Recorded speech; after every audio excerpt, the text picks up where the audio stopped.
দীঘায় যারা যান তারা বুঝতে পারবেন, এক আজব মামলার গল্প করব।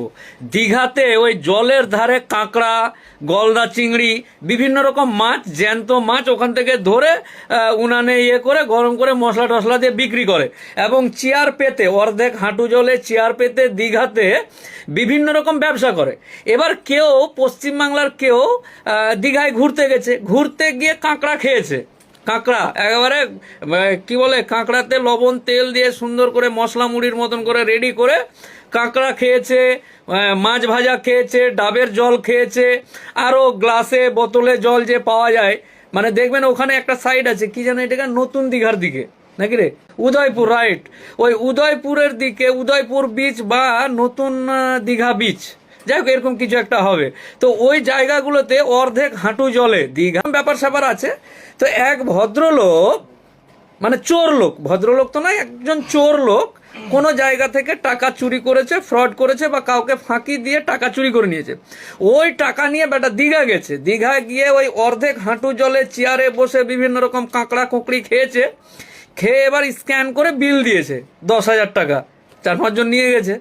তো ওই 10,000 টাকা বিল দেওয়ার কারণে কাঁকড়া যে বিক্রি করে, যে ওই যে ভাজা মাছ বিক্রি করে, গরিব টাইপের মানুষজন ওখানে রাত দিন স্বামী স্ত্রী মিলে হয়তো বিক্রি করছে, ওই গরিব মানুষকে চুরি করা, ফ্রড করা টাকা, যে টাকাটা কাউকে ফাঁকি দিয়ে বা চিট করে বা কাউকে কোনো রকম প্রলোভন দেখে আমি এই টাকাটা এই অ্যাকাউন্টে নিয়েছি, এই ফোনপেতে, এই ফোনপে নিয়ে আমি যখন দীঘা গেলাম ওই কাঁকড়ার দোকানে এরকম স্ক্যান করে টাকাটা দিয়ে দিয়েছি। এইবার যার টাকা চুরি হয়েছে, যার টাকা চুরি হয়ে এই অ্যাকাউন্টে ছিল, সে কিন্তু গুজরাটে মামলা করেছে, গুজরাটে মামলা করেছে যে আমার এরকম টাকা চুরি হয়েছে। পরবর্তীতে পুলিশ ইনকোয়ারি করে দেখছে যে ওই দীঘার কাঁকড়া বেচার দোকানে 10,000 টাকা ঢুকে গেছে। আচ্ছা বলুন, একদিন যারা ব্যবসা করবে না তারা খেতে পায় না, বা বিভিন্ন রকম পরিস্থিতির মানুষ ওখানে ব্যবসা করে, কেউ বেলুন বেচে, কেউ বন্দুকের গুলি ফোটায়, তারপর কেউ চপ ভাজা, চা বিক্রি করে, বিভিন্ন রকম ব্যাপার স্যাপার আছে। হ্যাঁ, অনেকের মধ্যে এগুলো ঠগে মগেও যায়, এরকম ব্যাপারগুলো আছে, সব শুনেছি। তো এইরকম আমি নর্মালি যদি কোনো একটা গরিব মানুষ যে পেটের দায়ে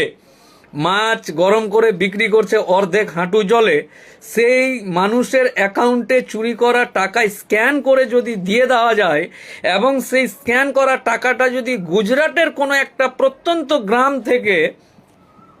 সেই মামলা হয়, এবং সেই মামলার কারণে এখন ওই দীঘার কাঁকড়া বেচাকে